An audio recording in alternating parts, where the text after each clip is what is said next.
Shalom, aujourd'hui nous allons parler un peu de l'athéisme. L'athéisme est un mode de pensée, si l'on peut s'exprimer ainsi, qui est en vogue aujourd'hui. Le monde se divise en deux sortes de personnes, ceux qui croient en Dieu, ceux qui n'y croient pas. C'est un peu simpliste, parce qu'en vérité, quand on rentre un peu plus dans les profondeurs, on se rend bien compte que chacun ne sait pas vraiment de quoi il parle. Est-ce que ceux qui se disent des croyants, ceux qui parlent de croire en Dieu, savent vraiment ce qu'ils veulent dire quand ils parlent de Dieu?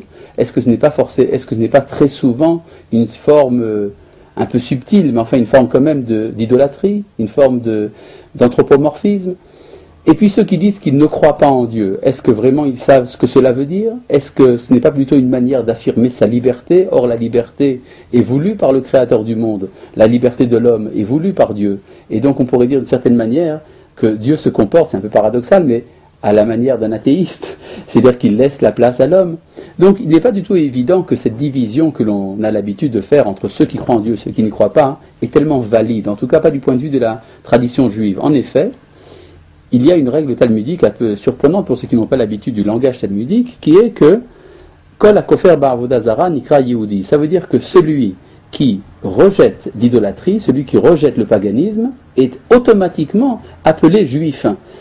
Juif, le mot Yehudi veut dire ici celui qui reconnaît. Ça vient du verbe lehodot en hébreu, qui signifie que celui qui refuse le paganisme implicitement reconnaît l'existence de Dieu, et on pourrait dire reconnaît Dieu plutôt que le terme d'existence qui est un peu ambigu. Et on peut dire d'une certaine manière que, ça peut sembler un peu surprenant, mais que l'athéisme moderne, du point de vue de la tradition d'Israël, est un progrès. En effet, quand les hommes ont décidé de rejeter l'idée de Dieu qu'ils portaient jusqu'à présent, c'est surtout parce qu'elle était mêlée de beaucoup de scories païennes, beaucoup d'infantilisme, de beaucoup de conceptions erronées, et donc il n'est pas forcément mauvais que les hommes décident, à un moment ou à un autre, de se débarrasser, si vous voulez, de ces formes un peu désuètes de la connaissance de Dieu. C'est dans ce sens-là qu'on peut également insérer la pensée du philosophe Nietzsche qui disait que Dieu est mort. On peut dire d'une certaine manière la conception de la divinité qu'avaient les hommes jusqu'à présent est morte.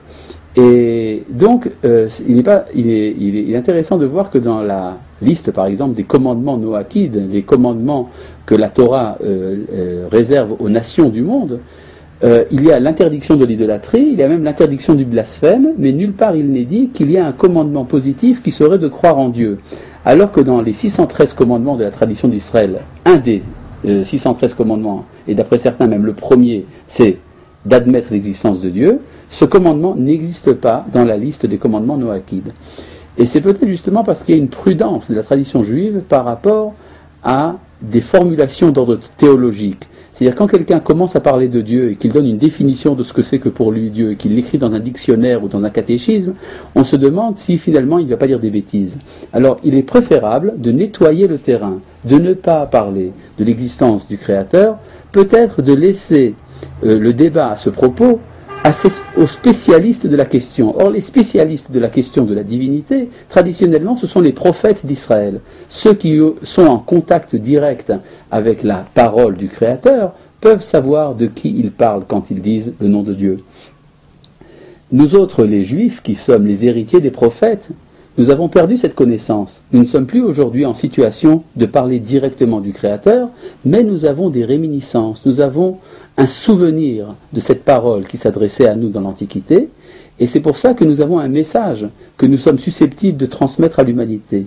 Nous avons le secret du souvenir de la parole, comme disait d'ailleurs un des grands maîtres du judaïsme au XXe siècle, le Rav Yehuda Léon Ashkenazi, Manitou, il disait « Si la voix s'est tue, l'écho n'est pas tari ». Or aujourd'hui nous vivons le reste d'un écho. Cet écho est en train de renaître sous forme de parole.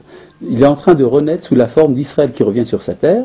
Et donc on peut dire que l'athéisme moderne est bienvenu, il est venu à point nommé pour libérer les hommes des entraves de l'idolâtrie et de leur permettre d'écouter une parole pure sortant de Jérusalem. Shalom.